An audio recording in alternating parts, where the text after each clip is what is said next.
is the top of your cylinder. That is the top of your exhaust port from the top of the cylinder, and there's the bottom of your intake port to the top of the cylinder. And of course, you can extrapolate. Well, Fabe, what do we do with all this? You measure this, measure the radiuses, all that. I didn't even put the transfers in there. We're just going to start at square one here. So this is basically what you have in that cylinder. If you were to cut this cylinder in half, this is what you would have. So now what do? Well, we take all this information, okay, and there's a nice computer program in this book, where you can take the information, figure out your port time area, and you can figure out for your target RPM what you want this saw to do. Now, there's so many guys out there, wow, I got these numbers and machine work and all this stuff. Just take that and throw that in the garbage for now. Okay? We'll set this aside. But these are some good books that have helped me, because there's a lot of guys on YouTube I learn a lot from, and I'll try and give back some information. This is a decent book too. This has got some good information in here. Now, some of this applies to motorcycles or whatever with pipes, but I mean a lot of the calculations apply to these chainsaw cylinders. So what do you mean by port timing, port area? Well, the book can explain it a lot better than I can, but basically, as your piston speed increases, okay, imagine the piston in slow motion, it's idling and it's going at 3,000 RPM. And you want this thing to run at 9,000 RPM. So it's going to be going 3 times as fast. Obviously, it's going to be, but I'm just trying to illustrate it. You're going to have less time as the RPM goes up to move the gas and air through. In other words, it's going to cover and uncover that port. The faster it goes, there's going to be less available time. Now, some of these high rubbers here, these things are only open for, 1/10,000th of a second. It's not a lot of time. And again, I'm not going to go too deep into it. These books can explain it a lot better than I can. Although I have it up here in the memory banks, it's a lot better if you learn that. But you pick your target RPM, you measure everything, okay? You plug in the formulas, you run the numbers, and it tells you what relationship you need to have to get that engine to run. Now, there's commercial software out there, which if you're going to be doing a lot of this, you can't beat it. Nobody from the swamp is going to grind away and beat computer software. I mean, I'm pretty good at chess, but if I get up against a, Grandmaster 2600 computer, I'll be lucky if I can get a draw, and I'll probably lose 9 times out of 10 and maybe get 1 draw. So, this nonsense, we're going to do this to this number and all this. You look at, there's so many different saws. These guys are talking about, it's got to be machined, it's got to be this, it's got to be that. Listen, let me tell you something. Whenever people are talking absolutes, all size fits all, just take that and throw it in the garbage, because that's what it is. It may work on that one saw. And if you're making that saw all the time, well, yeah, you're probably pretty good at it. But make this one. There's a guy talking about the blowdown. We got to have low blowdown. Hey, if that's how they do it in the swamp, knock yourself out, brother. I mean, an 046, it likes low blowdown. But don't get that in your idea, in your head that, every saw wants that low blowdown, because it's not true. Everything is different. So that's that.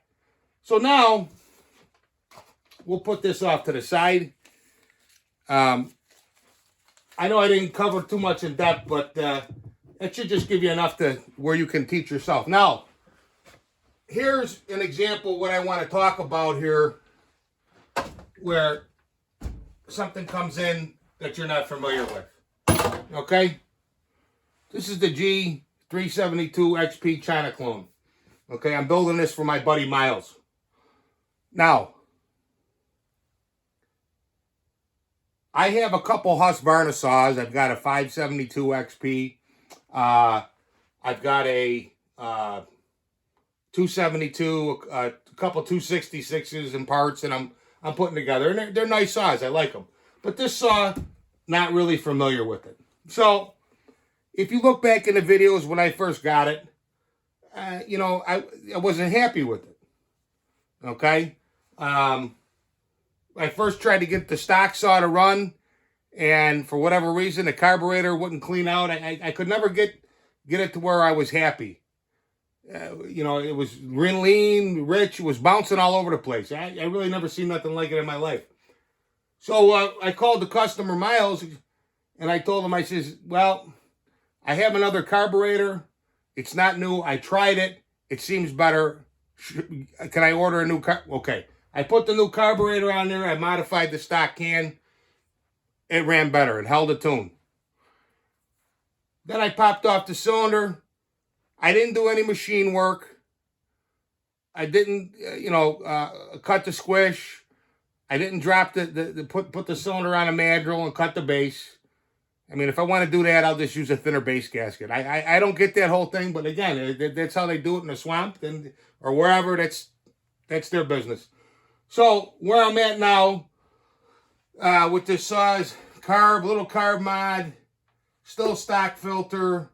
I changed the spark plug to a different heat range, plugged the cylinder here, and I went in there into the cylinder and just looked at it and just did a little bit of what I call flow porting. You kind of look at stuff and, there's a booger here of casting, sand it out, no magic to it, and make sure, you wash everything, you got to follow procedure. And it ran better. So I called the customer. I sent him a video. He says, yeah, you're making progress. But he says, what else can you do here? I says, well, that's basically a Farmer Brown mod. I says, it cuts a lot better than stock, and I think you would be happy with it. And about this time, I was just playing around with these rowdy pipes here. I started goofing around. He says, can you throw one on there? So I did. And I had to play with the carb a little bit, but she really came alive here. Now, this is enamel. And as you can see, she burned that enamel right off of her. So this thing is somewhere up around 500 degrees at this point, which is not bad. I mean, it could be a little bit richer, but you're not going to blow nothing up. I still have to dial some things in, but he likes it. He came over today. He made a couple cuts. He wants to buy the saw. Now, this is what I'm saying. This is a new saw to me. Okay? Now that I kind of know what this saw does, maybe I can get a little more aggressive on the porting or whatever, but I understand this model. New carb, little carb work. Plug this, flow porting, and the Bush King hybrid Rowdy Piper muffler. And this guy's happy as a pig and shit with it. And I'll tell you what, this saw cuts pretty well. If you look at the video of when I first got it and how it was cutting and missing and spitting and going lean, rich, to what it does now with a sharp chain, there's no comparison. I mean, this thing actually cuts pretty well. How long it's going to last with this Chinese cylinder, I don't know. Maybe I get 80 to 100 hours. That's what I told the guy. Anything more than that's a bonus. Basically, he wants this. He's got a bunch of firewood he's got to cut. And he's going to eventually buy himself a brand new saw, but he's going to use this saw and just hammer on it and use the proceeds to buy himself a new saw. So this is a test bed for me. But what I'm saying is I'm not going to take this saw that I've never worked on and start grinding the ports wider and bigger and doing all this. The cylinder is only a portion of the build. Okay? It's only a small portion here. You have to get the air in and the air out. I know it's common sense, but we keep running into this high compression machine work.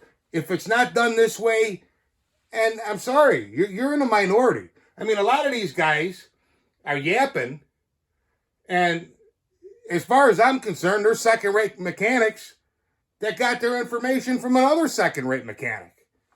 I'm sorry, guys. You know, you get into a room full of two-stroke aficionados. First of all, these guys are going to tear you a new asshole.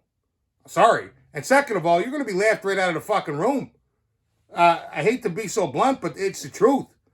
I mean, if that's your theory, you build your saw whatever way you want. But I'm going to tell you what, that's not how we do it up here in New York. I mean, you might do it in a swamp that way if it works for you, whatever. But, you know, I go by results. I don't go by this. You know, if I want to learn how to play guitar, neoclassical fusion guitar, you know who I call? I text Yngwie. I don't call some guy in a swamp. I call Yngwie. Mr. Malmsteen, I'd like to learn, and I pay the man. There's two ways you can learn. You can learn through experience, or you can learn from somebody who's already done it. I want to learn how to fall trees. There's a lot of guys out there, but Buck and Billy Ray, I learned a lot from the guy. The guy's willing to share his knowledge. You can kind of get into his thought process of how he does things. He explains things, and I learned from him, and I owe him a debt of gratitude. And he's not the only one. There's Reg Coates. I don't know if you ever watched him. Bajarn, Butler. There's all these guys, and you learn a little bit. And I'm just trying to stress to you that, you know, you want to build these saws yourself. I would say have someone build one for you and work with the builder that's willing to work with you.